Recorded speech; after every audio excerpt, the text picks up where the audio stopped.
Hello student, how are you? कैसे हैं आप? मैं हूं आपका अपना मुकेश सर। और डियर स्टूडेंट, आज हम पढ़ने जा रहे हैं क्या चीज़ भैया? अल्फा बीटा कड़ 6, ठीक है। और देखेंगे हम कुछ महत्वपूर्ण न्यूमेरिकल क्वेश्चन। ओके, तो लेट्स स्टार्ट डियर स्टूडेंट। हम पढ़ रहे हैं क्या चीज़? नाभिक। और नाभिक में मेरे भाई ये जो है हमारा तीसरा चौथा पार्ट है नाभिक का, फिजिक्स, ठीक है। तो क्या पढ़ने वाले हम लोग? रेडियो एक्टिव क्षय। तो क्या है रेडियो एक्टिव क्षय? जैसे कि हेनरी बैकरल ने बताया था, है ना, क्या चीज कि निरंतर कुछ ऐसे पदार्थ होते हैं जिसमें से निरंतर, ठीक है, अदृश्य किरणें निकलती रहती है, जिसको हम लोग बैकरल किरणें कहते हैं। बाद में पता चला कि वो बैकरल किरणें जो है अल्फा बीटा गामा किरणों से मिलकर बनी हुई है, ठीक है। तो अल्फा बीटा गामा कणों के निकलने की प्रक्रिया को ही हम लोग क्या कहते हैं डियर स्टूडेंट? रेडियो एक्टिव क्षय कहते हैं। और उस पदार्थ को रेडियो एक्टिव पदार्थ कहते हैं, और उस क्रिया को रेडियो एक्टिविता, रेडियो सक्रियता कहा जाता है। समझ में आ रहा है? तो क्यों होता है आखिरकार रेडियो जो है कणों का, अल्फा बीटा गामा कणों का क्षय क्यों होता है? उसका कारण है कि कोई भी पदार्थ अस्थायी होता है और वह स्थायित्व प्राप्त करने के लिए अपने से क्या करता है? अल्फा बीटा गामा कणों का क्षय करता है, उत्सर्जन करता है, जिसे हम लोग रेडियो एक्टिव क्षय कहते हैं, ठीक है। और यह प्रक्रिया तब तक होती है जब तक कि वह स्थायी नाभिक ना बन जाए। जैसे यूरेनियम 238, यूरेनियम 92, यह जो है अल्फा बीटा गामा कणों का इतना क्षय करता है, मतलब इतना ज्यादा जो है यहां से निकलता है कि ये धीरे धीरे कन्वर्ट होते लास्ट अंततः यह लेड में जाकर के रुक जाता है 82, ठीक है डियर स्टूडेंट। लगभग ये हो जाता है हमारा 206, ठीक है। तो यहां क्या होता है? ऊष्मा निकलती है, अल्फा बीटा गामा किरणें और कण निकलती है। समझ में आ रहा है? तो इतना सारा, और उसी को हम लोग ट्रांस यूरेनिक तत्व कहते हैं। यूरेनियम के अल्फा बीटा गामा कणों के क्षय होने के कारण जो तत्व हमें प्राप्त होते हैं, ठीक है, वो भी रेडियो सक्रिय तत्व ही होते हैं। उन तत्वों को हम लोग, जैसे कि थोरियम होता है, नेपच्यूनियम होता है, इन तत्वों को हम लोग क्या कहते हैं? ट्रांस यूरेनिक तत्व कहते हैं। ट्रांस यूरेनिक तत्व कहते हैं। मेरी बातें समझ में आ रही है?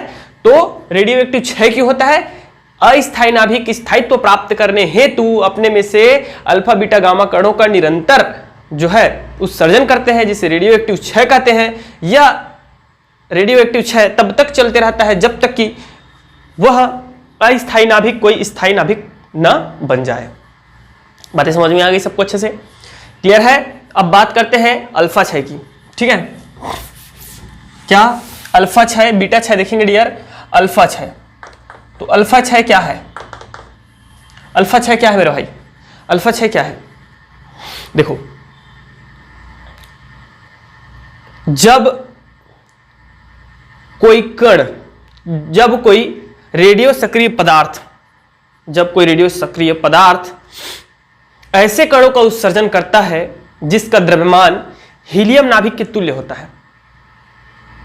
जब कोई रेडियो सक्रिय पदार्थ ऐसे कणों का उत्सर्जन करता है जिसका द्रव्यमान हीलियम नाभिक के तुल्य होता है, तब हम उसको कहते हैं अल्फा कण उत्सर्जन या अल्फा कण क्षय। किसके तुल्य होता है? हीलियम नाभिक के तुल्य होता है। तब उस कण को कहते हैं हम लोग, या उस क्षय को कहते हैं अल्फा क्षय।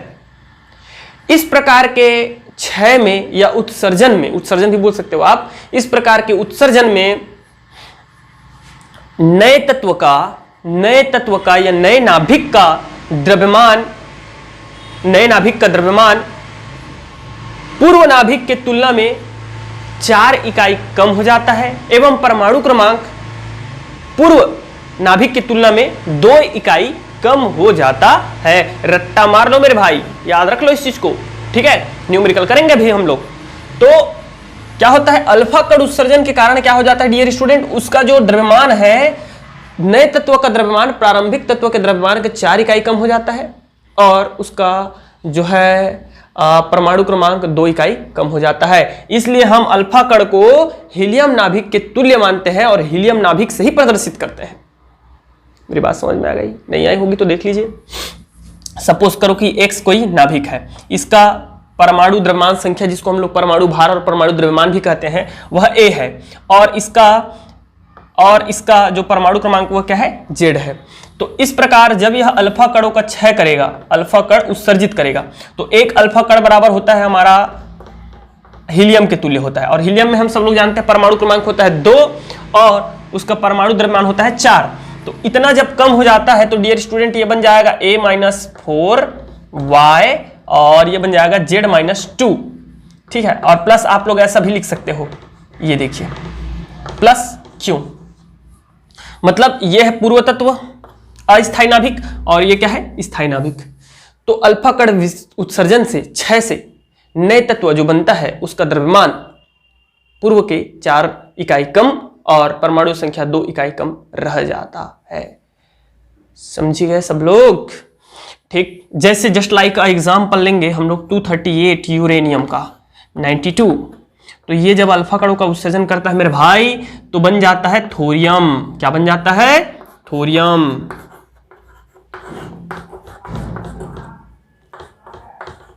ये देखिए थोरियम का होता है आपका 90, 91, 92, 93, 94।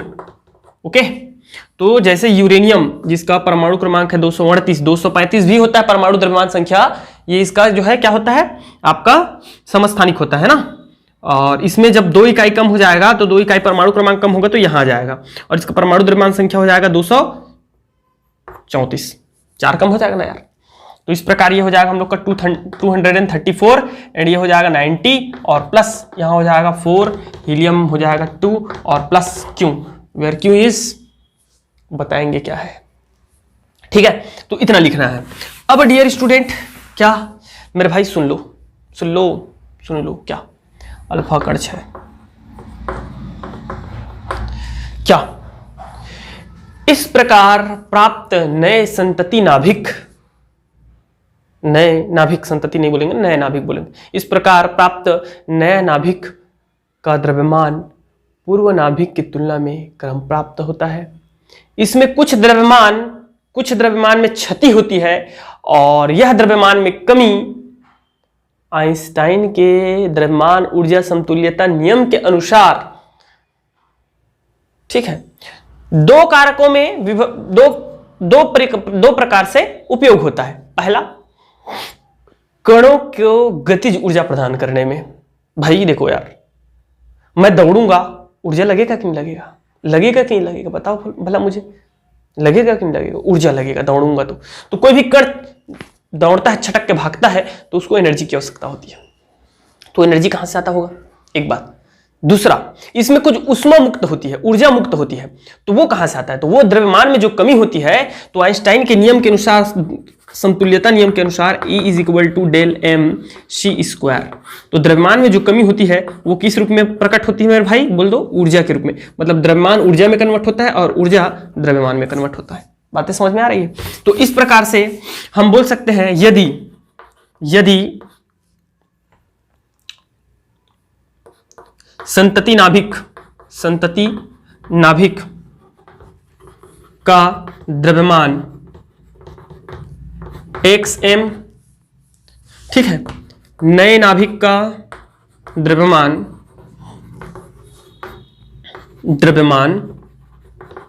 ym और हीलियम का द्रव्यमान, और किसका? हीलियम का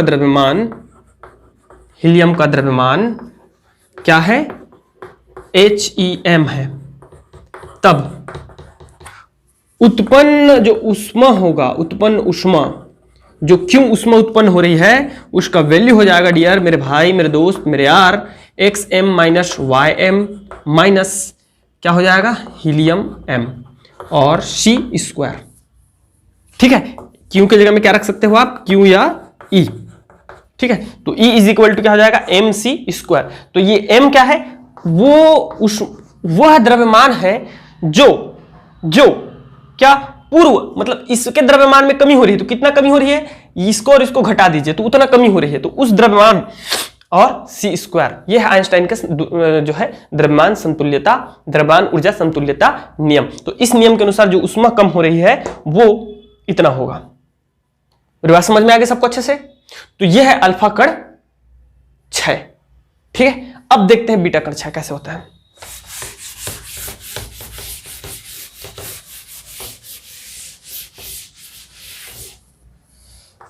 बीटा क्षय। तो बीटा क्षय क्या है? बीटा क्षय वह नाभिकीय अभिक्रिया है जिसमें एक इलेक्ट्रॉन या एक पॉजिट्रॉन उत्सर्जित होता है। जब इलेक्ट्रॉन उत्सर्जित होता है तो उसके साथ एक एंटी न्यूट्रिनो भी उत्सर्जित होता है, और जब पॉजिट्रॉन उत्सर्जित होता है तो उसके साथ एक न्यूट्रिनो भी उत्सर्जित होता है। ठीक है, चलिए देखते हैं इसको। तो क्या होता है डियर? बीटा क्षय होता है वो दो प्रकार का होता है। ये भी एक नाभिकीय अभिक्रिया है जिसमें दो प्रकार का उत्सर्जन होता है। एक होता है इलेक्ट्रॉन और दूसरा होता है पॉजिट्रॉन, जिसका द्रव्यमान इलेक्ट्रॉन के द्रव्यमान अर्थात 9.1 मल्टीप्लाई 10⁻31 किलोग्राम के तुल्य ही होता है। चलो देखते हैं, आराम से चर्चा करते हैं। तो जब क्या होता है डियर स्टूडेंट? हमारा इलेक्ट्रॉन का क्षय होता है। किस चीज का? इलेक्ट्रॉन का क्षय, जिसको हम लोग इस प्रकार से शो करते हैं। और दूसरा होता है किसका? पॉजिट्रॉन का क्षय, पॉजिट्रॉन। तो इसको हम लोग B+ से शो करते हैं। ठीक है, तो जब भी इलेक्ट्रॉन का क्षय होता है, ठीक है, जिसको हम लोग E- से भी प्रदर्शित कर सकते हैं, तो इलेक्ट्रॉन का जब क्षय होता है तो उसके साथ में एंटी न्यूट्रिनो का भी क्षय होता है। जैसे कि एग्जांपल लेते हैं X, इसका परमाणु द्रव्यमान संख्या A है एवं परमाणु क्रमांक संख्या Z है। तो जब वो आपका बीटा क्षय होगा, अर्थात बीटा क्षय होगा, तो ये या तो इलेक्ट्रॉन का होता है या तो पॉजिट्रॉन का, मैक्सिमम इलेक्ट्रॉन का ही होता है। तो क्या होगा? AYZ-1 बताते हैं आपको, इत्मीनान से थोड़ा धैर्य रखिएगा। ठीक है, बीटा माइनस, और इसको बोलते हैं एंटी न्यूट्रिनो। उसके ऊपर में एंटी लगा दीजिएगा, बार लगा दीजिएगा, है ना। ये न्यूट्रिनो है और इसके ऊपर में हम लगा देंगे एंटी न्यूट्रिनो। एंटी न्यूट्रिनो क्या है भाई? तो ये इसका जो है विराम अवस्था में द्रव्यमान 0 होता है। ठीक है, इसकी भेदन क्षमता अधिक होती है। यह भी एक प्रकार का कण है जो कि नाभिक में अर्थात न्यूक्लियन में पढ़ाया था आपको। न्यूक्लियन क्या क्या होता है? न्यूक्लियन में सिर्फ किसी नाभिक में क्या क्या चीजें होती है? सिर्फ प्रोटॉन और न्यूट्रॉन नहीं होते। हम मानते हैं प्रोटॉन और न्यूट्रॉन की रीजन ये है, प्रोटॉन और न्यूट्रॉन का ही द्रव्यमान मुख्य द्रव्यमान होता है, दोनों का द्रव्यमान समान होता है और वही मिलकर के नाभिक का निर्माण करते हैं। लेकिन उसके साथ साथ में ढेर सारे पॉजिट्रॉन, गामा कण, पॉजिट्रॉन, न्यूट्रॉन, ठीक है, एंटी न्यूट्रॉन, ऐसे बहुत सारे कण होते हैं। ठीक है, तो ये क्या है? एंटी न्यूट्रिनो, आप लोग लिख सकते हैं एंटी न्यूट्रिनो। ठीक है, तो इसमें क्या होता है डियर स्टूडेंट, याद रखिएगा, जब क्या होता है हमारा, ये इलेक्ट्रॉन का क्षय होता है, इलेक्ट्रॉन का क्षय होता है, इलेक्ट्रॉन का क्षय होता है, क्षय होता है, तो नए नाभिक का द्रव्यमान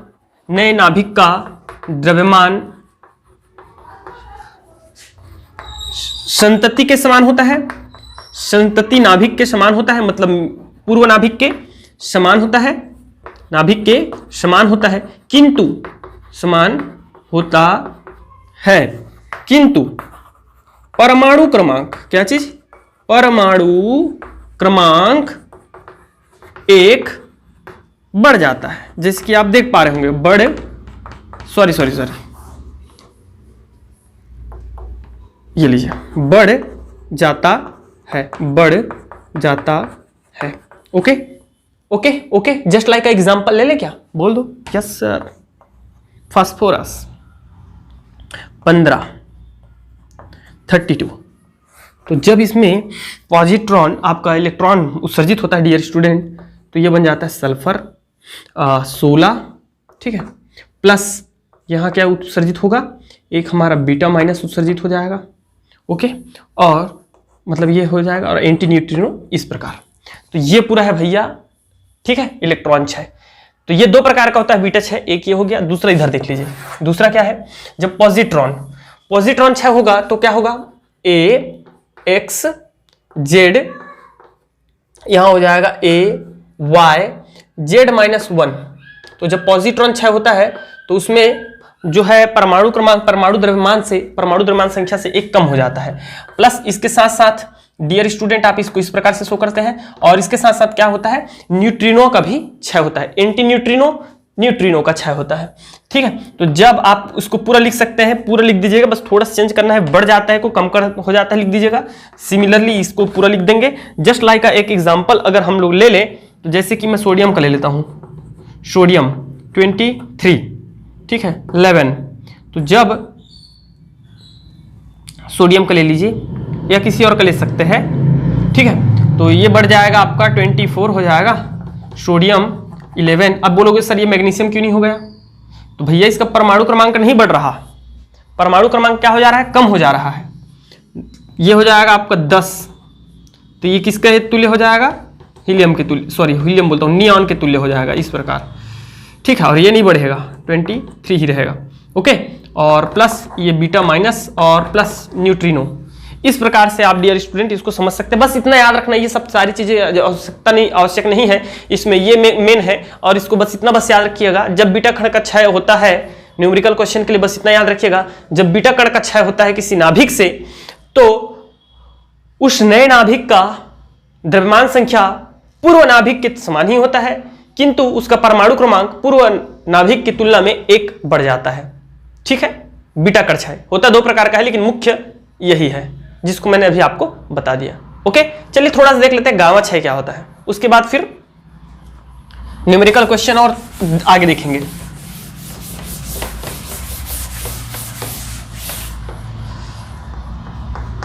गामा क्षय,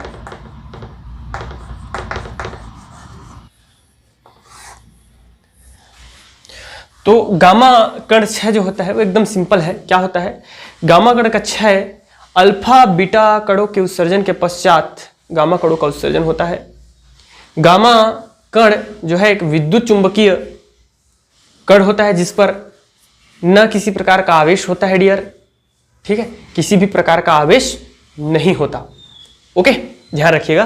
तो ये इतना सिंपल जो है गामा कण क्षय है, इसमें ज्यादा ध्यान देने वाली बात नहीं है। बात कर लेते हैं कृत्रिम रेडियो एक्टिविता की। कृत्रिम रेडियो एक्टिविता, सक्रियता या एक्टिविता, ठीक है, इसमें कंफ्यूज मत होना, सक्रियता या एक्टिविता। तो कृत्रिम रेडियो एक्टिविता क्या है, मैं एग्जांपल के थ्रू आपको बढ़िया से इसको एक्सप्लेन कर देता हूं, है ना।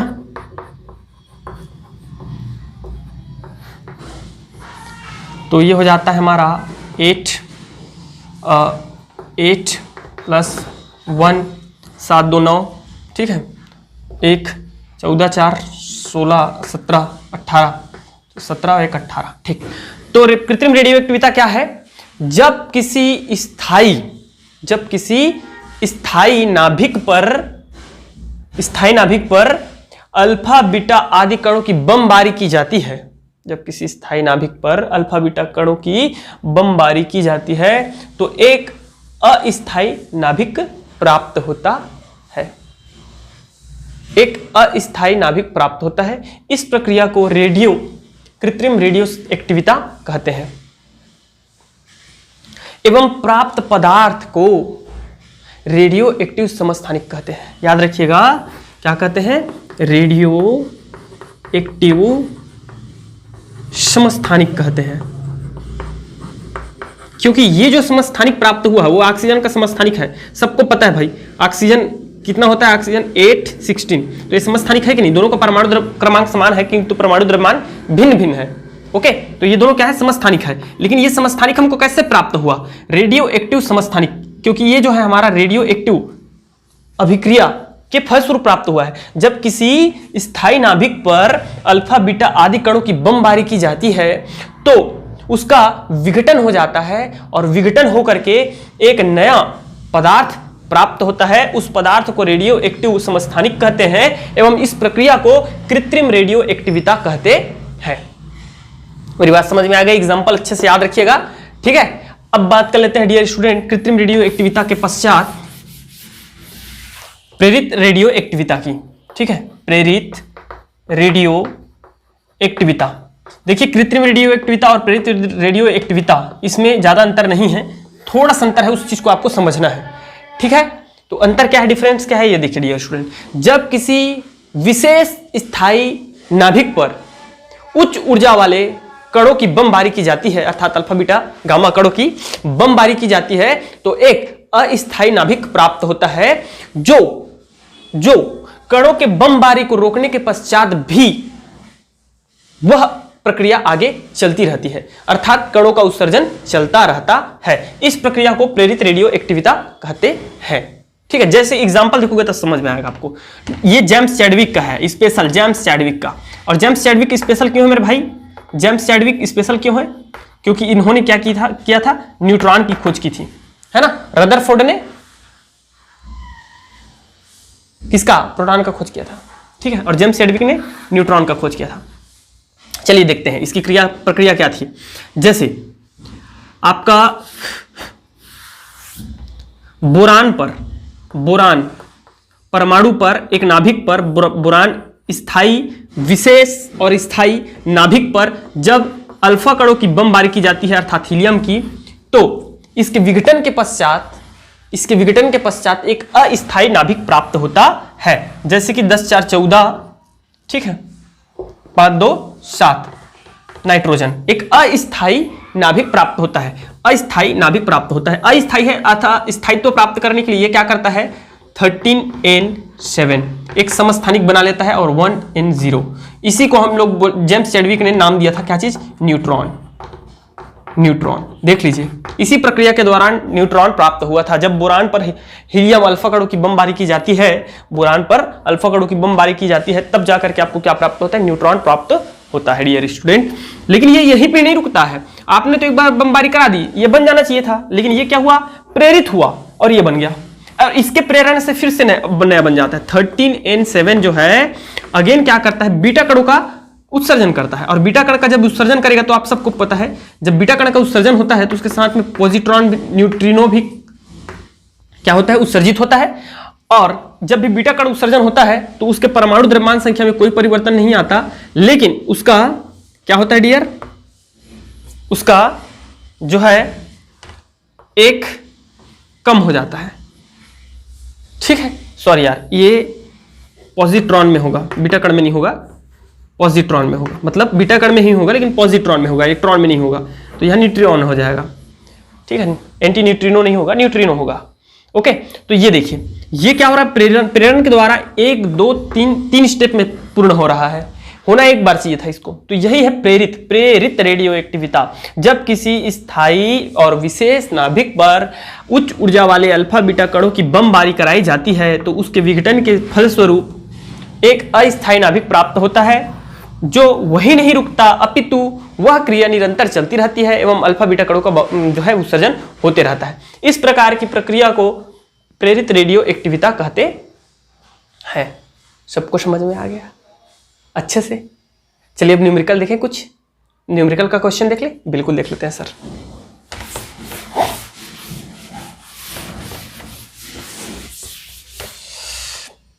अल्फा बीटा कणों पर आधारित कुछ न्यूमेरिकल क्वेश्चन देखते हैं डियर, लेकिन उसके पहले हम उस पर कुछ फॉर्मूला देखते हैं। ठीक है, तो हम सब जानते हैं AX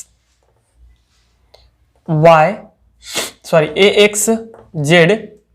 ठीक है, तो अल्फा कण और बीटा कणों के उत्सर्जन से अल्फा एवं बीटा कण के क्षय होने पर ये जो है इसमें कुछ कमी आ जाती है। ठीक है, सपोज ये A1 है और ये Z1 है, तो ये क्या हो जाता है? A2 और ये हो जाता है Z2Y। ठीक है, अल्फा बीटा कणों के उत्सर्जन से इस प्रकार वो बदल जाता है। फॉर्मूला बना रहे हैं ना, उसके बाद न्यूमेरिकल क्वेश्चन देखेंगे बढ़िया वाला। ठीक है, तो देखिए, परमाणु द्रव्यमान में कमी, तो परमाणु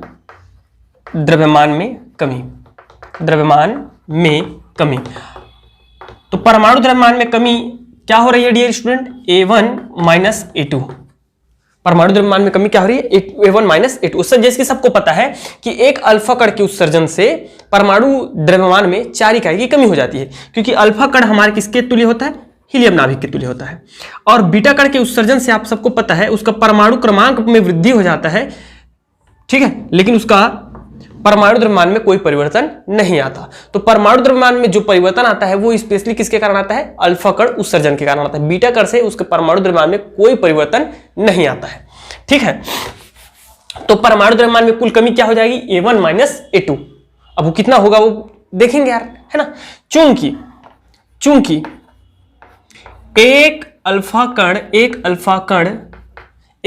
कण उत्सर्जन से परमाणु द्रव्यमान में कमी, परमाणु द्रव्यमान में कमी कितना होता है? 4 इकाई।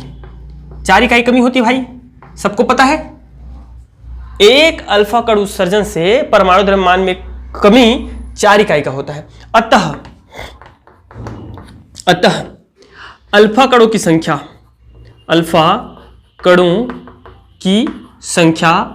बराबर होता है A1 माइनस A2 परमाणु द्रव्यमान में कमी बटे 4। ओके, ये फॉर्मूला है। अल्फा कणों की संख्या बराबर A1 माइनस A2 बटे 4। इस फॉर्मूले की सहायता से आप ये निकाल सकते हो कि किसी भी, अगर कोई आपको ऐसा कुछ दे दिया है, रासायनिक अभिक्रिया दे दिया है ना, नाभिकीय अभिक्रिया दे दिया है, और आपको बोलता है इनका वैल्यू दे दिया है ना, और आपको बोलता है कि कितने अल्फा कण उत्सर्जित हुए, तो आप आसानी से इस फॉर्मूले के जरिए से निकाल सकते हो। इस फॉर्मूले को रट्टा मान लीजिए या समझ जाइए, ठीक है, एक तरीका।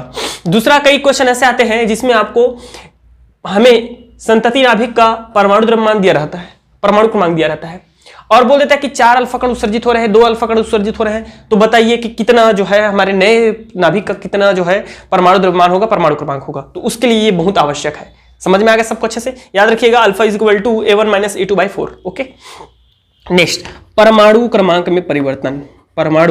क्रमांक में परिवर्तन। तो हम सब जानते हैं परमाणु क्रमांक में परिवर्तन दोनों के कारण होता है, मतलब अल्फा और बीटा कण दोनों के कारण, जबकि परमाणु द्रव्यमान में केवल अल्फा कणों के उत्सर्जन के कारण होता था परिवर्तन, है ना। परमाणु द्रव्यमान में कोई फर्क नहीं पड़ता था, लेकिन यहां दोनों के कारण होता है, क्योंकि एक अल्फा कण के क्षय होने से 2 इकाई द्रव्यमान कम हो जाती है, लेकिन एक बीटा कण के क्षय होने से एक परमाणु क्रमांक में वृद्धि हो जाती है। सब जानते हैं मेरे भाई? चलो देखते हैं। परमाणु क्रमांक में परिवर्तन अर्थात Z1 माइनस Z2, ठीक है, Z1 माइनस Z2। चूंकि एक अल्फा कण उत्सर्जन से परमाणु क्रमांक में वृद्धि, परमाणु क्रमांक में कमी जो आती है वो आता है हमारा 2 इकाई। सब जानते हैं, ठीक, वेरी गुड। एवं एक बीटा कण उत्सर्जन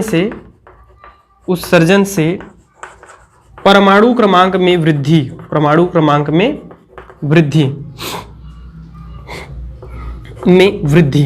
वो होती है कितना? 1 इकाई होता है डियर। तो इस प्रकार आप लिख सकते हैं परमाणु क्रमांक में परिवर्तन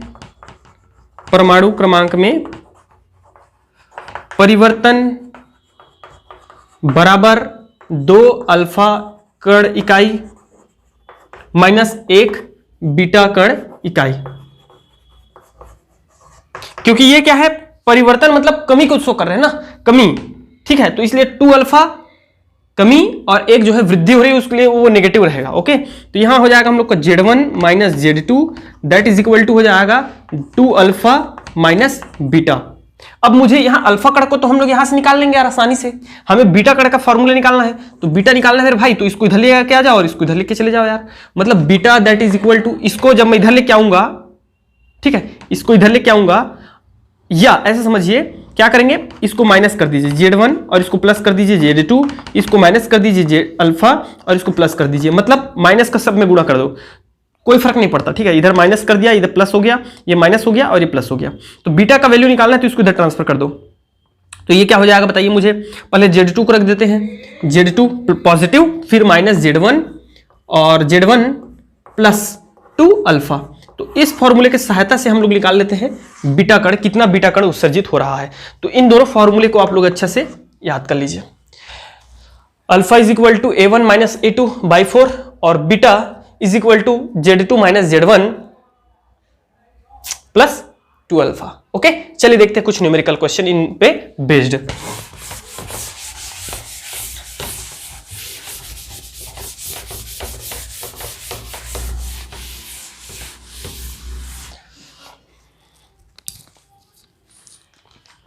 चलो देखो भाई क्या क्या क्या न्यूमेरिकल क्वेश्चन है ये देखते हैं। क्वेश्चन लिखिएगा सब लोग, है ना, प्रश्न लिख लेंगे तब समझ में आएगा। आप लोग लिखो, जब 238 यूरेनियम हमको दे रखा है, जब 238 यूरेनियम 92 विघटित होकर सीसा 206 विघटित होकर सीसा, आप लोग पूरा लिखिए, सीसा में बदल जाता है तो अल्फा व बीटा कणों की निकलने की संख्या कितनी होगी? अल्फा और बीटा कण के उत्सर्जन की संख्या कितनी होगी, ये बताना है आपको। ठीक है, देख लो कैसे ज्ञात करेंगे, चलिए देखते हैं हल। देखो भाई, पहले क्या करो, A1 बराबर है हमारा 238 परमाणु द्रव्यमान संख्या, है ना। A2 बराबर हमको दे रखा 206 परमाणु द्रव्यमान संख्या नए तत्व का, नए नाभिक का। और Z1 बराबर दे रखा है परमाणु क्रमांक 92 और Z2 बराबर दे रखा है 82। अब अल्फा कण परिवर्तन निकालना है मेरे भाई, तो सबको पता है, चूंकि अल्फा कण परिवर्तन का फॉर्मूला होता है A1 minus A2 divided by 4। निकाल लो यार, तो कैसे निकालेंगे, 238 माइनस 206 और डिवाइडेड बाई 4, तो ये कितना हो जाएगा बताइए मुझे। 38 में से 6 जाएगा, 32 हो जाएगा, है ना। तो 32/6, 4 अट्ठे 32, 8 ठो अल्फा कण निकलेगा, 8 ठो क्या निकल जाएगा, अल्फा कण निकल जाएगा। ठीक है, और देखिए अब बीटा कण, ठीक है, बीटा कण, तो बीटा कण के लिए आप सबको फार्मूला पता है, क्या होता है, Z2 minus Z1 plus 2 alpha. Okay, formula में वैल्यू रखिए, beta is equal to Z2 का वैल्यू कितना दे रखा है, 82 माइनस 92 और प्लस 2 मल्टीप्लाई 8, अल्फा का वैल्यू कितना आया 8, तो ये कितना हो जाएगा माइनस 10, 92 में से 82 जाएगा तो 10 माइनस 10 और 8 दूनी 16, और इसमें से आप इसको सॉल्व करेंगे तो ये हमारा आ जाएगा निकल के बीटा इज इक्वल टू कितना आ जाएगा 6। तो इस प्रकार आप अल्फा और बीटा कणों की संख्या ज्ञात कर सकते हैं, निकाल सकते हैं। ओके डियर, अब देखते हैं इसी प्रकार एक और क्वेश्चन है, आप लिखिए, एक तत्व का परमाणु क्रमांक 90 क्या दे रखा है, 90 दे रखा है हमको। एक तत्व का परमाणु क्रमांक 90 है, ठीक है, मान लो वो तत्व एक से मान लेते हैं हम, और इसका परमाणु क्रमांक हमको दे रखा है 90, ठीक है, तथा द्रव्यमान संख्या 236 है, 236 है।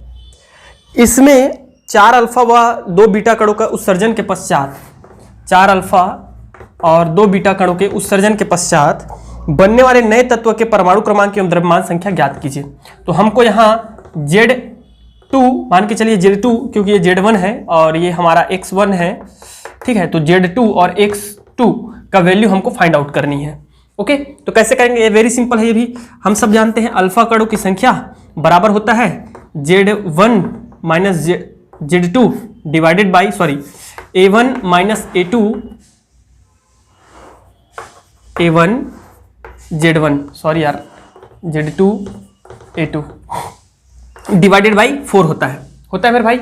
अब यहां हमको दे रखा है अल्फा कणों की संख्या, हमको कितना दे रखा है, 4 दे रखा है, तो 4 दे रखा है आपको, तो दैट इज इक्वल टू हो जाएगा A1 minus A2 divided by 4। तो इधर मल्टीप्लाई कर दीजिए, 4 चौक 16, A1 माइनस A2 हमको दे रखा है A1 का वैल्यू, तो 16 दैट इज इक्वल टू दे रखा है हमको 236 माइनस A2।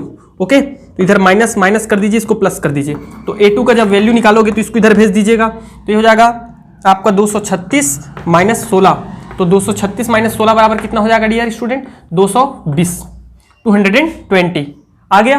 तो इस प्रकार इसका जो आ जाएगा 220 आ जाएगा। अब हमको निकालना है बीटा कणों की संख्या, तो बीटा कणों की संख्या हमको दे रखी है, बीटा बराबर हो जाएगा Z2 निकालना है, तो बीटा इज इक्वल टू हम सब जानते हैं क्या होता है, Z2 minus Z1 plus 2 alpha होता है। तो यहाँ हमको बीटा का वैल्यू दे रखा है, कितना बीटा कण दे रखा है, 2, तो 2, और Z2 का वैल्यू हमको दे रखा है, नहीं दिया है, हम नहीं जानते, निकालना है। Z1 का वैल्यू डेफिनेटली दे रखा है 90, ठीक है, प्लस 2 मल्टीप्लाई अल्फा कण कितना उत्सर्जित हो रहा है, 4। ओके, इधर देखिए, 2 चौक 8, सबको इधर भेज दीजिए, तो ये 90 प्लस हो जाएगा, ठीक है, और ये 8 जब इधर आएगा तो निगेटिव हो जाएगा, माइनस हो जाएगा, 2 चौक 8, ठीक है, और प्लस ये 2 इधर है और ये हमारा Z2 है, तो 90 में से 92 में से 8 जाएगा, ठीक है जी, या 90 में से 6 जाएगा तो कितना हो जाएगा, 84, 92 में से 8 जाएगा, कितना हो जाएगा, 84। तो इस प्रकार आ जाएगा ये 84 Z2 का वैल्यू। समझ में आ गया? तो इस प्रकार से आपको निकालने हैं, वेरी सिंपल है, आसान है, देख लीजिए, ठीक है। चलिए नेक्स्ट क्वेश्चन करते हैं इसी प्रकार के और कुछ क्वेश्चन। हमको दे रखा है यूरेनियम 238 से रेडियो सक्रिय विघटन द्वारा 206 82, नहीं ये तो हम लोग कर चुके हैं, है ना। चलिए एक डिफरेंट टाइप का क्वेश्चन करते हैं और इसके लिए फिर से डिफरेंट टाइप का हम फॉर्मूला देख लेते हैं। क्या चीज भाई आप सबको पता है, मैं कल ही पढ़ाया हूं। क्या चीज? संख्या। किस चीज की संख्या? अर्धायुकालों की संख्या। तो हम जानते हैं यदि कोई प्रारंभिक समय में किसी भी रेडियो एक्टिव पदार्थ एक परमाणुओं की संख्या जो होती है वो n0 से प्रदर्शित करते हैं, है कि नहीं। और प्रथम अर्ध आयुकाल के पश्चात उसकी जो संख्या है वो प्रारंभिक संख्या का आधा रह जाता है। मतलब जो नया संख्या आएगा n, उसका मान जो है प्रारंभिक परमाणु संख्या का आधा रह जाता है। ये सब जानते हैं आप लोग, है कि नहीं। तो इसको मैं ऐसा भी लिख सकता हूं। कैसे लिख सकता हूं मेरे भाई, बता दीजिए। या मैं इसको ऐसा लिख सकता था, कैसे? 1/n0 1/2 to the power 1। ठीक है। तो एक अर्धायुकाल के पश्चात उसकी संख्या प्रारंभिक की आधी रह जाती है। तो दो अर्धायुकाल के पश्चात क्या हो जाएगा? t1/2। तो फिर से दूसरा अर्धायुकाल के पश्चात इसकी संख्या जो रह जाएगी वो इसकी आधी हो जाएगी। इसकी आधी का मतलब क्या हो जाएगा? n0 1/2 to the power 2। पूरा समझाया हूं इस चीज को, मैं थोड़ा सा बस दिखा देता हूं आपको। अगर नहीं देखे होंगे प्रीवियस वाला तो जा करके देख लीजिए, है ना। तो और एक 1/2 करूंगा तो ये हो जाएगा n0। पूरा समझाया हूं इस चीज को, जा करके देख लेंगे थोड़ा सा, ठीक है। 3 हो जाएगा। तो इसी प्रकार जब n अर्धायुकालों के पश्चात तो इसकी संख्या हो जाएगी 1/2 n स्मॉल n, ओके। और ये हो जाएगा n0 n अर्धायुकालों की संख्या के बाद। तो ये क्या है? ये अर्धायुकालों की संख्या है। क्या है? अर्धायुकालों की संख्या है। ठीक है डियर।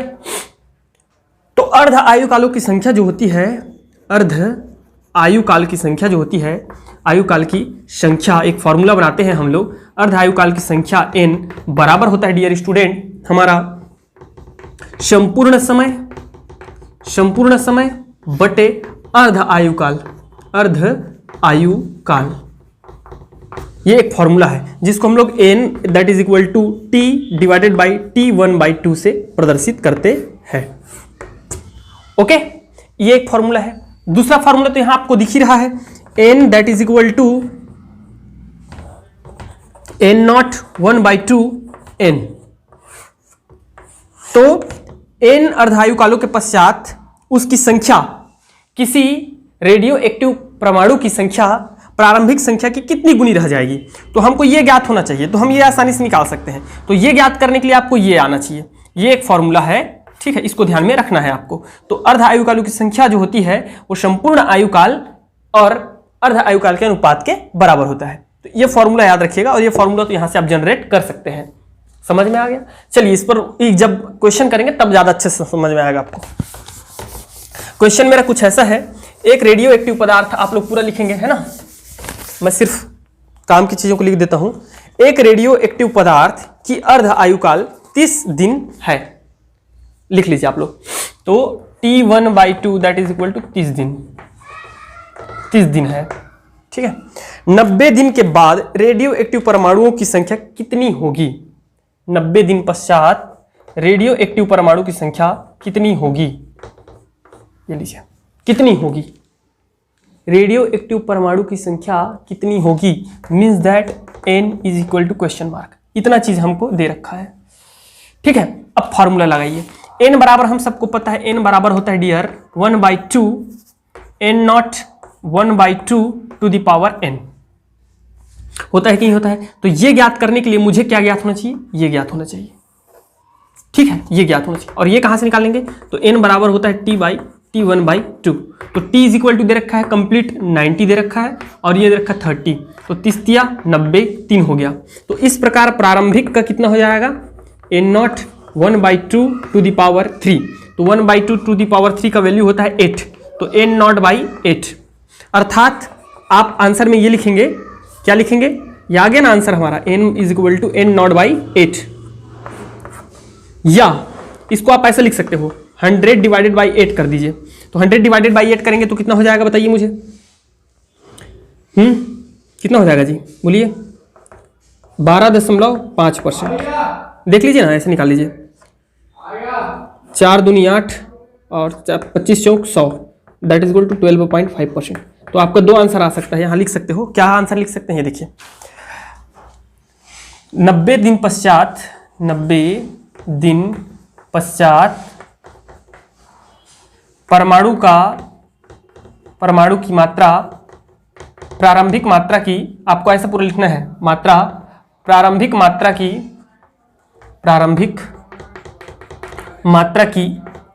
1/8 गुना या 12.5% बच जाता है। ठीक है, ये क्वेश्चंस आते हैं, महत्वपूर्ण वेरी एमपी क्वेश्चन है ये, समझ में आ रहा है। इस प्रकार आपको इस क्वेश्चन को बनाना है, बहुत सरल है।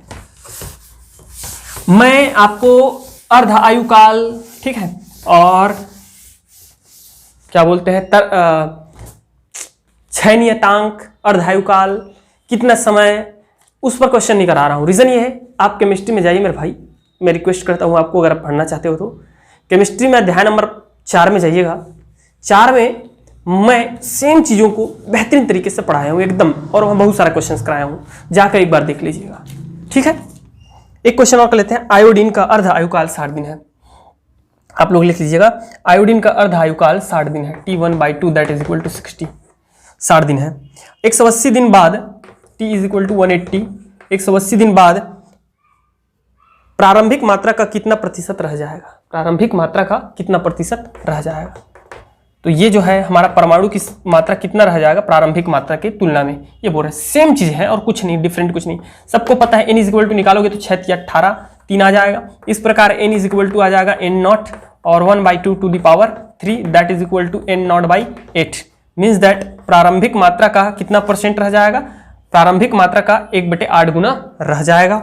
n is equal to n0/8। हम सब जानते हैं प्रारंभिक मात्रा को हम लोग क्या मानते हैं, 100% मानते हैं। कोई भी चीज प्रारंभ में क्या होता है, t बराबर 0 पर क्या होता है, 100% ही होता है। t इज इक्वल टू 0 समय पर कोई भी चीज क्या होगा, 100% रहेगा। उसके बाद जैसे जैसे समय आगे बढ़ेगी तो सब लोग को पता है रेडियो सक्रिय तत्व का सक्रियता घटती जाती है। ठीक है, तो ये कम होते जाएगा। ओके, तो इस प्रकार ये लिख सकते हो आप, 1/8 ऐसा लिख सकते हो, या इस प्रकार से आप परसेंट भी निकाल सकते हो, तो 12.5% रह जाएगा। ओके डियर स्टूडेंट, तो बस आज के क्लास में इतना ही। नेक्स्ट क्लास हमारा रहने वाला है वेरी आईएमपी, वहां देखेंगे हम लोग विखंडन। ठीक है, नाभिक का विखंडन, यूरेनियम का कैसे नाभिक की रिएक्टर में कैसे जो है काम करता है, कैसे परमाणु बम काम करता है उसको देखेंगे, नाभिक की संलयन देखेंगे और वेरी महत्वपूर्ण कुछ टॉपिक देखेंगे। तो thank you very much and best of luck.